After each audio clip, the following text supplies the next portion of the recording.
Hey everybody, it's John Michael, and it is the 14th day of our program.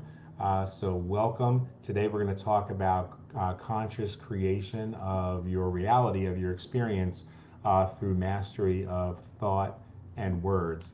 And I'm really looking forward to this, even though we don't have anyone live on the program. It will be a brief broadcast, probably 15, 20 minutes rather than 40 minutes, like I told you guys.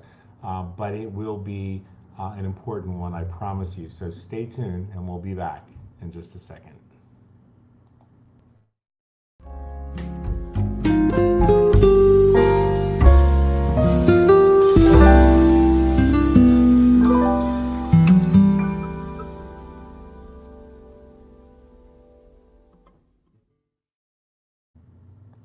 And welcome back. So let me pull up the comments so that I've got those on the side. I do not know whether I will be able to see your comments during the broadcast today. I will mention, just sort of as a reminder for everybody, that if you aren't following the instructions when you come on to the program to connect your Facebook or YouTube account so that we can actually see who it is who's commenting. If I happen to not acknowledge you, it's because you didn't follow the instructions. So good morning, Anne Marie. Good morning, Ed. It's great to see you guys here. And we're going to go ahead and dive right in. This is the first time I'm going to be using this platform to do a screen share for presentations. So I'm going to have to give it my best. Let's see.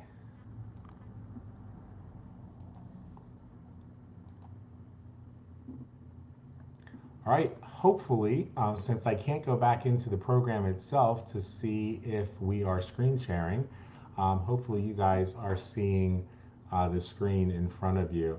Let me actually try and see what happens if I do that. Ah, yes, I can see that. And so let me do this real quick just to make things easier for everybody. I think that's much nicer. Perfect. All right, so as I said, today we're going to talk about spellcrafting, creating your own reality through the mastery of universal thought and words.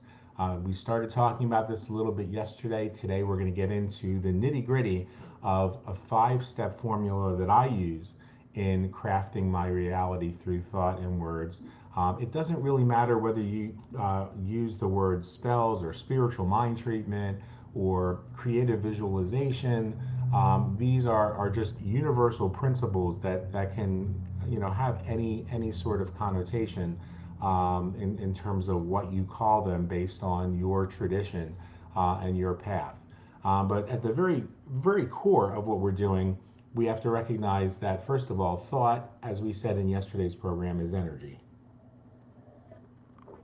And that means that since energy can neither be created nor destroyed, it's the stuff of which the universe is made. Einstein called that 0 point energy, the vast reservoir of unquantifiable and really unknowable energy below the subatomic level from which all matter manifests. So in understanding this principle, the thought is energy, we recognize that when we shift our thinking, then we're going to shift our experience because we're shifting the energy around something. All creativity begins with thought. There isn't a single thing that's ever been created in your life or my life or in the cosmos itself that did not begin in thought.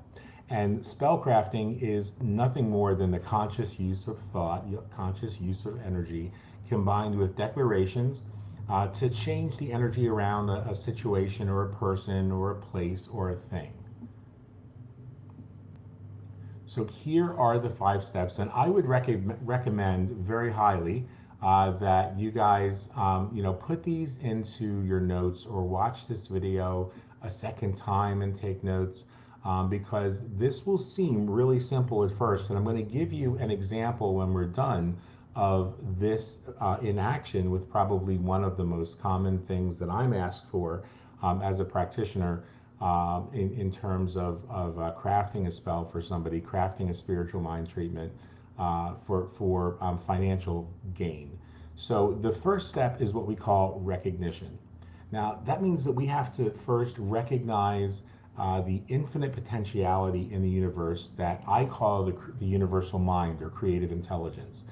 It doesn't really matter what you call it. Some people call it God or the goddess. Other people call it source or spirit. I happen to prefer non-anthropomorphized terms. And so for me, universal mind or creative intelligence makes the most sense.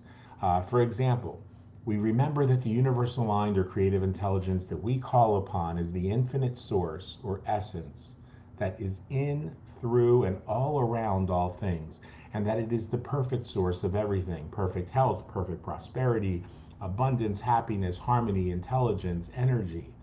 And when you start to feel good about this declaration, you've recognized the source. So when we say, I know that there's a universal force at work in this universe, and that mind, that universal mind is my mind now. I recognize that it is the source of all things, of health and abundance and happiness. And you can see that I'm starting to use that almost the same words that I put on the screen, because I actually created these PowerPoints based on what I would say in crafting a spell. And as I start to speak those words, they feel good. They resonate within me. So I would say that as I say this sentence one more time, you're going to find a place within you that begins to resonate. It literally will begin to vibrate a little bit higher. So I say, the universal mind or creative intelligence that you call upon is the infinite source or essence that is in and through all things, and that it's the perfect source of everything, every perfect matter of health, prosperity, abundance, harmony, intelligence, and energy. See, as you started to feel that yeah, this is true. I believe this. I accept this. I know this. Those vibrational frequencies within you begin to elevate, and that's what we call recognition. Now, the second step, I almost accidentally infused in that last slide when I was just sort of free flowing it, because I do weave the first and second step into one another, and that's unification. So the next step is that we unify ourselves with the infinite source, with creative intelligence, with that primal force in the universe. So you've already listed its pervasive characteristics and its universality. Now we remind ourselves that we're part of and a direct expression of that creative intelligence. And that's why for me it works to use creative intelligence, because calling it the god or the goddess or the spirit or anything else is in my mind is creating it as something separate from me. By anthropomorphizing it, that's that thing and I'm this thing. But when I recognize that it's intelligence and that I am an expression of that intelligence, you are an expression of that intelligence, then it just seems to be a little bit easier step to really make a part of who you are. So now we remind ourselves that you're part of and you're a direct expression of that creative intelligence, and that you too have all the same qualities for that very reason of the infinite source. Your real spiritual self is perfect in every way. Even if you face a situation that requires change, that doesn't change the fact that you are abundance, you are perfect health, you are ease and grace and beauty. So that's the unification step. Now imagine that how you're going to feel when you receive what you want. And I tell people the easiest way to do that is to imagine how good it's going to feel. If you, let's say you were going to Walt Disney World, and if you love Disney the way that I do, before you even get there, you just know that that's going to feel fantastic. You know you're going to have a good time. You can't walk around in Disney and be miserable. And if you can, there's something wrong with you. So feel how wonderful it is to realize your dreams or whatever it is that you're trying to accomplish. Feel the experiences as though they're happening right now. This requires building mental pictures. It requires intensifying the thrill and confidence of knowing that you have mastery over your problems. The goal of this step is for you to cultivate the strongest possible feeling of already having what you want. It's a matter of saying, I'm the one who's holding the pen, writing the story of my life. Therefore, I'm going to create in myself right now that feeling of having accomplished the goal. And the goal of this step builds that stronger feeling, because that stronger feeling is going to imbue your words, your treatment, your spell with the most energy. So we call this realization. And then hand in hand with that realization, if you keep to that Disney analogy, if a friend was inviting you to go to Disney and they were paying your way, before you even got there, you would be deeply grateful and excited, and you would still, you'd be able to like see yourselves in the things, the fun things you're going to be doing when you get to Disney. And so that friend invites you along for a weekend trip. You're thankful in advance to know that you're going, even if the trip isn't happening right now, as I said. And it's the same in conscious creation. You know that the universal mind is already creating whatever you have spoken in your spell.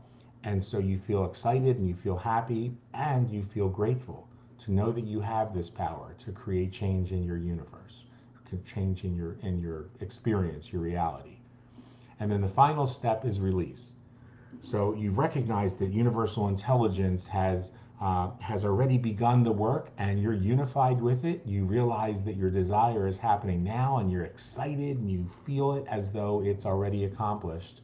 You've been grateful for it. You give thanks for it, and you let it go.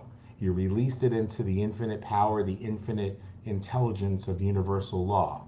This is why we're going to talk in greater detail next week about the Hermetic principles, and then ways that you, within the body, you can start to manifest these things and release some of those points of trauma and some of those points of pain and some of those points of difficulty.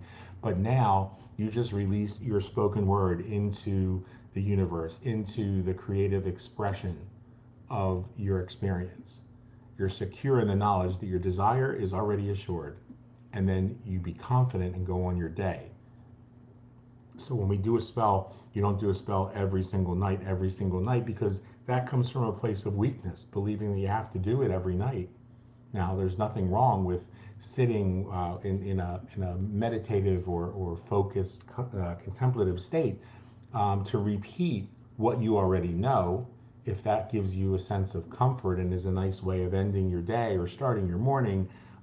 But know that the very first time you speak it, you've already accomplished your goal. So let me give you an example.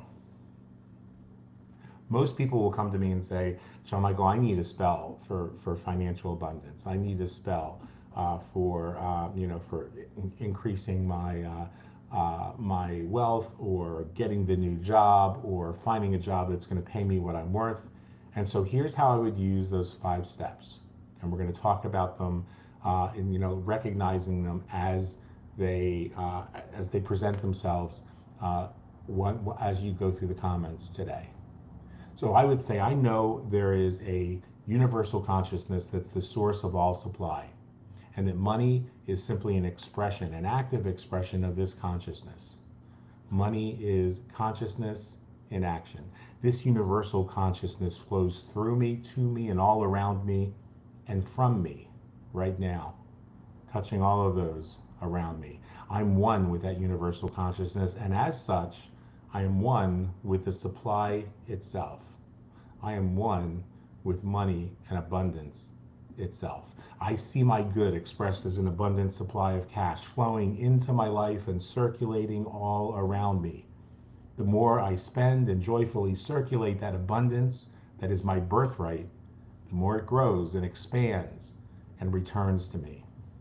And so I gratefully and joyfully celebrate this source and consciousness, and I continue to allow it to bless me with evidence of that abundance. And so I release this command into spirit, my spell, goes out where it can do its good and perfect work and return to me abundantly multiplied, and so it is. Now, I feel uplifted by having shared that with you, because as a practitioner, I will seldom do spells for myself. I'm more of a giver into the universe, knowing that the universe provides for me all the time. So the last time I did an abundance spell for myself, I don't even remember. So as I spoke those words, I was speaking a spell into the universe, and so I felt myself being lifted up. It inspired in me, in the interest of full transparency, a realization that maybe it's time I start doing some spells for myself. Financially, this has been a very difficult time for me, and with some of the antics that some of the folks that were involved in the beginning, who had promised to help financially support this and make this program possible, since I'm paying that about $150, $200 a month for some of the licensing fees for some of the materials and stuff we're using. I expected to have those covered, and they weren't covered, and now I recognize that all I had to do was speak my truth in this class. I just spoke that spell into the universe, and I know that those needs will be taken care of. So imagine if you did the same thing for your health. So you recognize that this universal intelligence, this creative love, some people just simply call it love, that there is a love that is the source of everything in this universe, and that my health is an expression of that love. And that this consciousness flows to me and through me and all around me, and I'm one with that consciousness. You're seeing the steps take place in here? And as such, I'm one with health itself. So we've gotten to the unification. We started with the recognition, and we talked about the unification. I see my good expressed as an abundance of vital health, good feelings, a perfectly working body. And the more I spend my time expressing that abundance, expressing that vitality, expressing that good health, the more it increases. And so I gratefully release the feelings of dis-ease, and know that ease and grace and energy are mine. And it feels good to recognize my unity with that spirit, with that intelligence, with that mind. And so I'm grateful to know these things, and I release this spell, this mind treatment, this declaration into the universe, where it can do its good and perfect work and return to me abundantly multiplied. See, another example of using the same sorts of declarations. So it's really simple. Let me stop the PowerPoint and get back here to the screen. Hopefully that's made some sense to you. I see that there's some comments in here, and it says, I don't know why I can't hear a thing. I don't know why either. Hopefully everybody else, okay, I see that you figured it out, Scott. Good. Good morning, Jeffrey and Scott, and Ellen. Good morning. Ellen says on here, Anne-Marie says, this is a tricky one for me. Yeah, we're not going to just cover this on one day. We're going to talk about another technique tomorrow, so that you can play with both of these over the weekend. And then next week, we're going to start digging in. So the homework that you're going to have, Ellen says, bringing it all together, making it unified. Time slows down. It absolutely does. And we begin to write our own stories, making the time for the important things in life. That really is true. The thing that I want to share with you guys is that this doesn't just happen in a vacuum. This doesn't just happen by watching this and saying, okay, so I know that happens. You got to get in there and get dirty. Life is messy. And that means that as you're first learning how to use these spiritual mind treatments, these spells, the crafting the universe, crafting your experience with your words, you have to go out there, and maybe the first couple times it's going to feel clunky.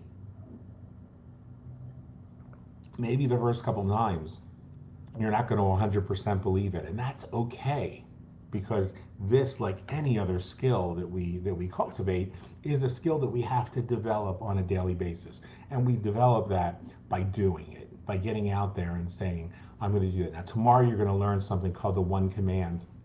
And the one command is an abbreviated way to support this. So what I would recommend doing is that you craft your treatment or your spell, you speak it into the universe, and then tomorrow I'm going to teach you a strategy that you can use every day. Instead of repeating that spell, which, like I said, puts you on a weaker footing, you let that spell go into the universe. So it's already creating its work. Today, those of you that listened to me speaking that spell and internalized it for yourself have already begun to increase your abundance. You've already begun to increase your health. And so tomorrow I'll teach you something called the one command, which you can use on a daily basis, kind of as a centering and reminding point, so that you understand that your declaration is doing its good. And so I'm really excited about sharing that with you tomorrow as well. Releasing to the universe is a tricky one, Anne Marie said. And yeah, that really is, because we want to hang on to it because we think we have to control the process. And the truth of the matter is that our higher selves control the process. And our higher selves are already working on it, and really began working on it before we even got to the end of the treatment. But that doesn't make it any less tricky. It doesn't make it any less fraught with the ego rallying against us to say, no, you can't do that. And Ellen says the spiritual mind treatment is like learning a new language. And it really is. And that's a really good point in what I wanted to end with today, because this is a new language. And as you begin to use spells or mind treatments or declarations like this, creative declarations, to craft your experience of life, you'll find that you begin to do that instinctively throughout the day. Whenever you see something that's disappointing or that's disturbing or that takes you away from the ease and the grace and the peace that you are, that's your birthright, you'll find yourself starting to go through these 5 simple steps. So here's your homework for tonight. I challenge each and every one of you, and whether you share this on in the comments below or not is up to you. But I challenge each of you to go ahead and craft a spell, craft a mind treatment, whatever you want to call it, for your life. Find one thing right now that you want to shift in your world, because we're going to use these 5 steps from this point going forward for the rest of the year. So you might as well go ahead and get your uncomfortable, clunky, uneasy feelings out of the way now, because I promise you that in very short order it starts to feel better and better and better. It's going to feel better the first time you actually do it, because you're going to start to feel those feelings of knowing that this is true, knowing that, yeah, this is really starting something inside of me. I can feel the shift starting to take place at a molecular level. And so as you do that, it's a matter of bringing your awareness to the one and only place that the power exists, and that's in the present moment. You hear me say this at the end of every class, to fill that present moment with what? With gratitude, because that gratitude opens the door for the abundance that's waiting for us. And to always remember, my friends, the best is yet to come. We'll talk to you soon. Love and appreciate every one of you.